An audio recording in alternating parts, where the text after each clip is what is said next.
इसको बोलेंगे कैसे, और साथ ही साथ अभी आप लिख लिए, पहली बार देख लिए एनसीईआरटी का सॉल्यूशंस किस प्रकार से बनेगा, और ऑब्जेक्टिव क्वेश्चंस हम तैयार करके आज ही आपको भेजेंगे, बनवाएंगे आपसे, तो ऑटोमेटिक आपको समझ में आ जाएगा कि आज जो हम जीरो ऑर्डर रिएक्शन पढ़े, शून्य कोटि की अभिक्रिया पढ़े, उसमें क्वेश्चंस कैसे पूछा जाता है। तो लिखेंगे के की इकाई। अब के की इकाई कभी कभी ऑब्जेक्टिव क्वेश्चन में पूछा जाता है, तो लिखेंगे के बराबर एक्स बाई टी बराबर सांद्रण बटे समय, और सांद्रण का क्या होता है, तो मोल पर लीटर इसको पढ़ते हैं, और समय को हम लोग सेकेंड से दर्शाते हैं, सेकेंड।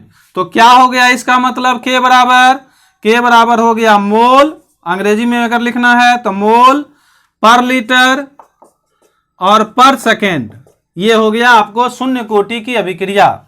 तो के की इकाई ये भी ऑब्जेक्टिव क्वेश्चंस में बहुत पूछा जाता है। के की इकाई के बराबर एक्स बाई टी, तो एक्स सांद्रण बटे समय बराबर मोल पर लीटर बाय सेकेंड, मोल पर लीटर पर सेकेंड, इस प्रकार से।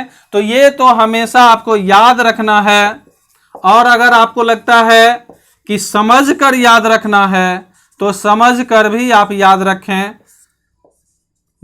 समझ कर याद रखें, या किसी को लिख कर याद रखना है तो लिख कर याद रखें, और किसी को बोल कर याद रखना है तो बोल कर याद रखें, और किसी को ऑब्जेक्टिव क्वेश्चंस बना कर याद रखना है तो ऑब्जेक्टिव क्वेश्चंस बना कर याद रखें, और किसी को बोर्ड का क्वेश्चंस बना कर याद रखना है तो बोर्ड का क्वेश्चंस बना कर याद रखें, और किसी को कंपटीशन वाला क्वेश्चन बनाकर याद रखना है। तो 5-6 तरीका है याद रखने का। एक तो डायरेक्ट याद रखना है, दूसरा लिख कर याद रखना है, तीसरा समझ कर याद रखना है, चौथा बोल कर याद रखना है, पांचवा बोर्ड का क्वेश्चंस बनाकर, और छठा ऑब्जेक्टिव क्वेश्चंस बनाकर, और सातवां आंख को बंद करके सोने वक्त, और किसी को सवेरे में उठकर याद करने का। तो ये अलग अलग पैटर्न है, सभी को अलग अलग सूट करता है। कोई खाने से पहले याद करता है, कोई खाने के बाद याद करता है। तो ये सब आपका क्वालिटी है, आप किस प्रकार से याद रखेंगे, लेकिन आप तैयार रहेंगे। और 25 नंबर क्वेश्चन आपके लिए हो गया समाप्त, जिसका नाम था शून्य कोटि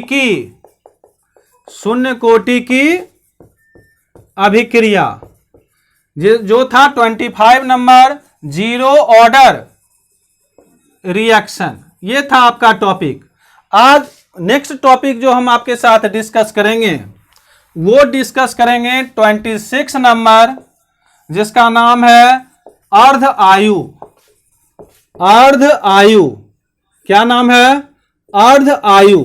ये टॉपिक डिस्कस करेंगे जस्ट थोड़ी ही देर के बाद। और ऑब्जेक्टिव क्वेश्चन और एनसीईआरटी और बोर्ड का क्वेश्चंस में हम चेक लगवाते जाएंगे। बस ये 5-7 को तरीका है जिसके आधार से ये सब शून्य कोटि की अभिक्रिया समझ में आएगा। नहीं तो लगेगा ये मोल पर लीटर पर सेकंड क्या है, हम क्यों याद करेंगे।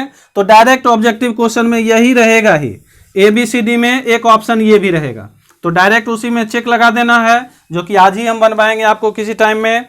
तो अर्ध आयु वाला टॉपिक हम जस्ट थोड़ी ही देर में शुरू करेंगे, तो आप वेट करेंगे। आप क्या करेंगे,